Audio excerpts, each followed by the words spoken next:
The dice scattered across the mahogany table, their soft clatter the only sound breaking the silence of the empty game club.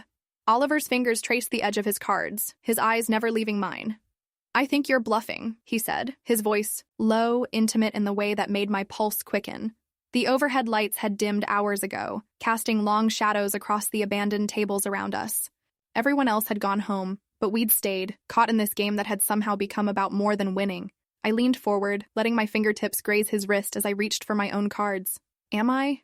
The question hung between us, weighted, with something neither of us had acknowledged yet. His breath caught just slightly, and I knew we weren't talking about the game anymore.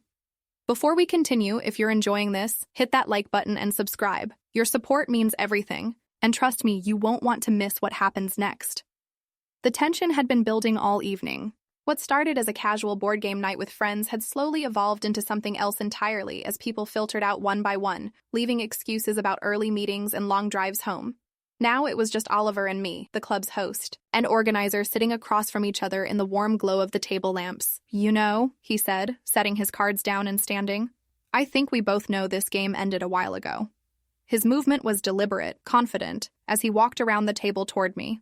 I could feel the warmth radiating from him as he stopped, behind my chair, his hands resting lightly on my shoulders. I tilted my head back, meeting his gaze. "Then what are we still doing here?" His fingers traced along my collarbone, sending shivers down my spine. "Playing a different kind of game." The words were barely a whisper, but they hit me like a thunderbolt. This was wrong. I knew it was wrong. I had someone waiting for me at home, someone who trusted me. But in this moment, surrounded by the quiet intimacy of the empty club, none of that seemed to matter. I stood slowly, turning to face him. The space between us felt electric, charged with months of subtle glances and careful conversations that had led us to this moment. His hands found my waist, steady and sure as he pulled me closer. "We shouldn't," I whispered, even as my body betrayed me, leaning into his touch. "I know," he replied, his lips brushing against my ear. "But I can't stop thinking about you." The admission hung in the air between us, heavy with possibility. I felt his breath warm against my neck as he traced a line of soft kisses along my throat. My hands found the front of his shirt, gripping the fabric as if it were the only thing keeping me grounded. Oliver. His name escaped my lips like a prayer, or maybe a confession. He pulled back just enough to look at me, his eyes dark with desire. "Tell me to stop, Lily. Tell me to walk away, and I will." But I couldn't. The words wouldn't come. Instead, I reached up, threading my fingers through his hair, and pulled him down to me. Our lips met in a kiss that was soft at first, tentative, before deepening into something hungry and desperate. His hands roamed over my back, finding the zipper of my dress and drawing it down slowly, deliberately. The fabric whispered as it fell, pooling at my feet.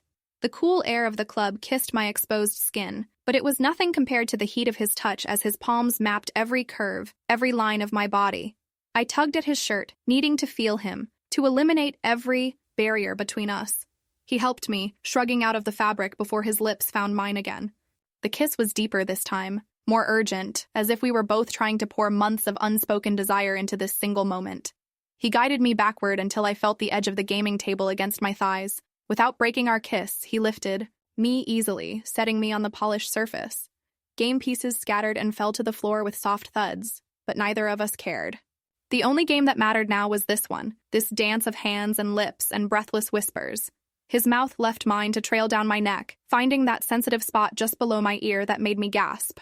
My legs wrapped around his waist, pulling him closer, needing to feel his warmth, his weight, his presence filling every empty space inside me. "You're so beautiful," he murmured against my skin, his voice rough with emotion. His hands traced patterns along my thighs, moving higher with each pass, each touch sending sparks of electricity through my entire body.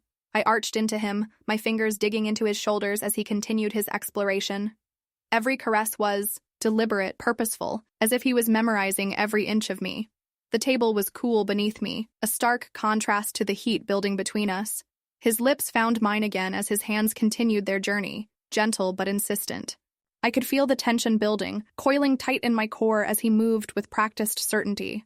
Every touch, every kiss, every whispered endearment drew me deeper into this moment, this choice that I knew would change everything. "Please," I whispered, not even sure what I was asking for, only knowing that I needed more, needed him, needed this connection that felt like coming alive after months of sleepwalking through my life. He positioned himself carefully, his eyes never leaving mine as he moved with slow, deliberate intent. The sensation was overwhelming. Not just the physical connection, but the emotional weight of what we were doing, the line we were crossing together. We moved together in a rhythm as old as time, finding our pace, our connection. The table creaked, softly beneath us, but it held, solid and steady like the foundation of whatever this was becoming between us. His hands gripped my hips, guiding our movement as we lost ourselves in each other. Time seemed to slow and accelerate all at once. Minutes could have been hours as we explored this new territory together, learning each other's bodies, each other's needs. The game pieces on the floor around us seemed to mock our situation, all our careful rules and strategies abandoned for this moment of pure instinct. I felt the tension building, that familiar tightness that meant I was close to the edge. Oliver sensed it too, his movements becoming more focused, more intense. His lips found that spot on my neck again, and the combination of sensations sent me spiraling over the precipice. My release crashed over me in waves, leaving me breathless and shaking. Oliver followed moments later, his own completion evident in the way his body tensed and then relaxed against mine. We stayed there for a long moment, wrapped in each other's arms, breathing hard and processing what had just happened. Slowly, reality began to creep back in. The empty club around us, the scattered game pieces on the floor, the weight of what we'd done settling over us like a heavy blanket. I could feel Oliver's heartbeat against my chest, still rapid from our exertion. "Lily," he said softly, his voice filled with something I couldn't quite identify. Regret? Satisfaction? Fear? I placed a finger against his lips, silencing him. "Don't," I whispered. "Not yet. Let me have this moment before we have to face what comes next." He nodded, understanding. We both knew this changed everything. Tomorrow there would be consequences, explanations, decisions to be made. But for now, in this quiet sanctuary of abandoned games and dim lighting, we could pretend that this was simple, that it was right, that it was the only move that made sense. Eventually, we separated, gathering our scattered clothes and dressing in silence. The intimacy that had felt so natural moments before now seemed fragile, threatened by the return of the outside world. Oliver's hands shook slightly as he buttoned his shirt, and I could see the weight of our actions settling on his shoulders. "Should go," I said finally, my voice barely above a whisper. He nodded, but caught my hand as I moved toward the door. "Lily, I need you to know, this wasn't just... it meant something to me." I squeezed his hand, feeling the calluses, from years of handling game pieces and organizing events. "I know," I replied. "It meant something to me too." But even as I said the words, I could feel the guilt beginning to creep in. The ring on my finger felt heavier suddenly, a physical reminder of the promises I'd made, the trust I'd betrayed. How do you go home after something like this? How do you look someone in the eye knowing what you've done? The drive home was a blur of streetlights and racing thoughts. Every red light felt like an eternity, giving me time to think about what I'd done, what it meant, where it left me. The house was dark when I pulled into the driveway, a small mercy that meant I wouldn't have to face any immediate questions or explanations. I slipped inside quietly, my shoes in my hand to avoid making noise on the hardwood floors. The familiar sense of home, coffee, laundry detergent, the faint lingering smell of dinner, seemed foreign somehow, as if I was an intruder in my own life. In the bathroom, I caught sight of myself in the mirror. My hair was mussed, my lips, still slightly swollen from kissing, my eyes bright with a combination of satisfaction and guilt that I'd never seen before. I looked like a woman who'd been thoroughly loved, and the evidence of it was written all over my face. I showered quickly, letting the hot water wash away the physical evidence of my betrayal, while knowing it could do nothing for the emotional weight I now carried. When I finally slipped into bed, careful not to wake the figure sleeping beside me, I stared at the ceiling for hours, replaying every moment, every touch, every whispered word. The next morning arrived with brutal efficiency. Sunlight streamed through the bedroom windows, and the sounds of a normal morning routine, coffee brewing, shower running, the news on the television, felt surreal after the intensity of the night before. How was game night? The question came over breakfast, casual and innocent, and it hit me like a physical blow. "Good," I managed, hoping my voice sounded normal. "We played until late. That's nice. Oliver's really built something. Special with that club, hasn't he?" I nodded, not trusting myself to speak. The irony wasn't lost on me. Oliver had indeed built something special, and last night we'd crossed every professional and personal boundary he'd worked so hard to establish. My phone buzzed with a text message, and I saw Oliver's name on the screen. My heart raced as I opened it, expecting, what, a confession? A demand for more? Instead, it was simple. Thank you for staying to help clean up last night. The club looks great. Even in his text messages, he was protecting both of us, maintaining the fiction that would keep our secret safe. But the words, "thank you for staying," hit differently when I knew what had really happened during those extra hours. The day passed, in a haze of guilt and memory. Every mundane task, answering emails, running errands, making dinner, felt like I was performing in a play about my own life. I kept thinking about Oliver's hands on my skin, the way he'd whispered my name, the intensity in his eyes as we moved together on that gaming table. But I also couldn't stop thinking about the person sitting across from me at dinner, making casual conversation about work and weekend plans, completely unaware that everything had changed. The betrayal felt like a physical weight in my chest, making it hard to breathe, hard to smile, hard to pretend that I was still the same person I'd been yesterday. That evening, as we settled in to watch television together, I found myself studying the familiar profile beside me. When had we stopped really seeing each other? When had our conversations become so routine, our physical connection so predictable? I wasn't trying to justify what I'd done, but I couldn't help wondering how we'd drifted so far apart without either of us noticing. My phone buzzed again. Another message from Oliver. Next week's game selection is posted on the website. Hope you can make it.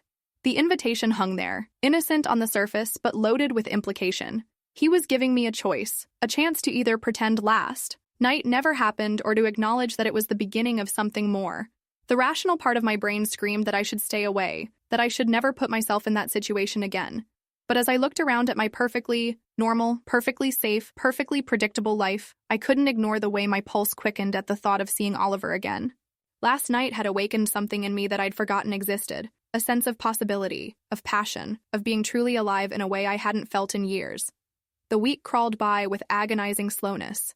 Every day I told myself I wouldn't go to the club, that I would text Oliver some excuse about being busy or sick or traveling. But every night I found myself lying awake, replaying our encounter, feeling the ghost of his touches on my skin. By Thursday, I'd convinced myself that I could go back to game night and keep things normal. We were adults. We could handle one moment of weakness without it destroying everything we'd both worked for. I could be professional, friendly, but distant, and gradually we'd both move past what had happened. Friday afternoon, I stood in front of my closet for 20 minutes, trying to choose an outfit that looked casual and unremarkable, nothing that could be construed as an invitation or a signal. But even as I selected a simple sweater and jeans, I found myself choosing the ones that fit just a little better, that made me feel just a little more confident.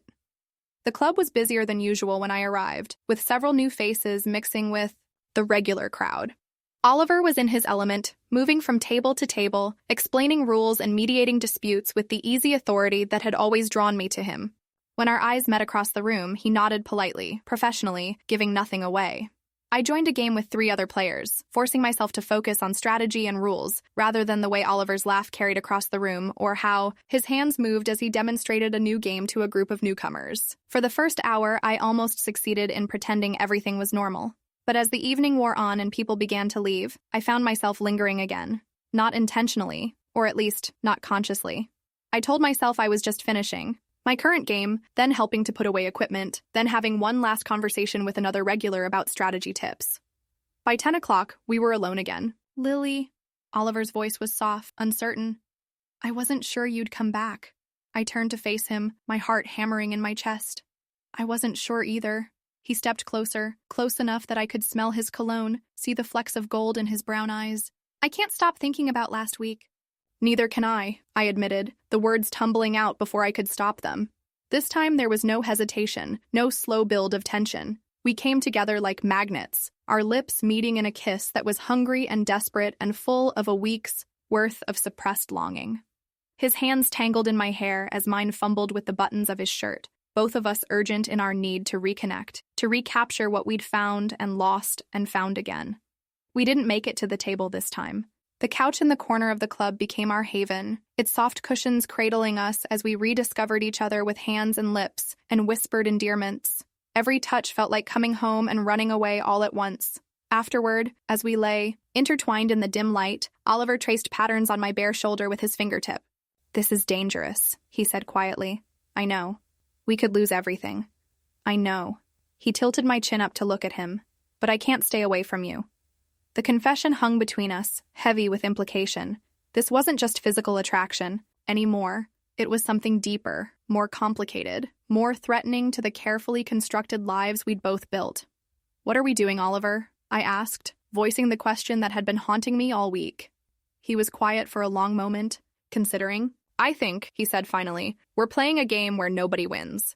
But even as he said it, even as we both acknowledged the impossibility of our situation, I knew I'd be back next week. And the week after. Because sometimes the most dangerous games are the ones you can't stop playing even when you know exactly how they'll end. What would you do in a situation like this? When passion collides with responsibility, when desire wars with duty. Have you ever found yourself caught between what you want and what you know is right? Share your thoughts in the comments. I read every single one. And don't forget to like this video, subscribe for more stories that push boundaries, and hit that notification bell so you never miss when things get complicated. Trust me, you won't want to miss what happens next.